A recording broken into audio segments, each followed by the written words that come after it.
এই মুহূর্তে সবথেকে বড় খবর আগামী লোকসভা নির্বাচন নিয়ে। এতদিন ধরে যে জল্পনা চলছিল কবে হতে পারে লোকসভা নির্বাচন, কবে বা ফল প্রকাশ করা হবে, সব কিছুর যাবতীয় উত্তর মোটামুটি এবার দিয়েই দিলেন জাতীয় নির্বাচন কমিশনার। দেশের 18তম লোকসভা ভোটের নির্ঘণ্ট আগামী 9 মার্চের পর যে কোনো সময় ঘোষণা হতে পারে বলে নির্বাচন কমিশন সূত্রের খবর।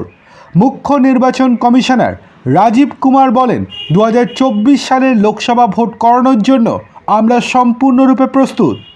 ওড়িশায় বিধানসভা নির্বাচন সম্পন্ন হবে আগামী 24শে জুনের মধ্যে, আর 18তম লোকসভা নির্বাচনের সমস্ত প্রক্রিয়া সম্পন্ন হবে 16ই জুনের মধ্যে।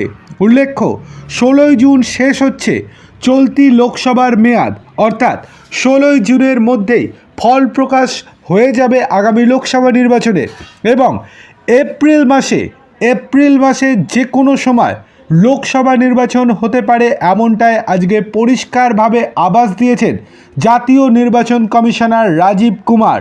তিনি পরিষ্কারভাবে বলে দিয়েছেন, আগামী 9 মার্চের পর যে কোনো দিন ঘোষণা হয়ে যেতে পারে লোকসভা নির্বাচনের দিনক্ষণ।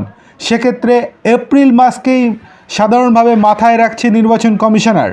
অন্যদিকে দফায় লোকসভা নির্বাচন হবে সেই নিয়ে এখনও সুস্পষ্ট কোনো ইঙ্গিত দেননি তিনি।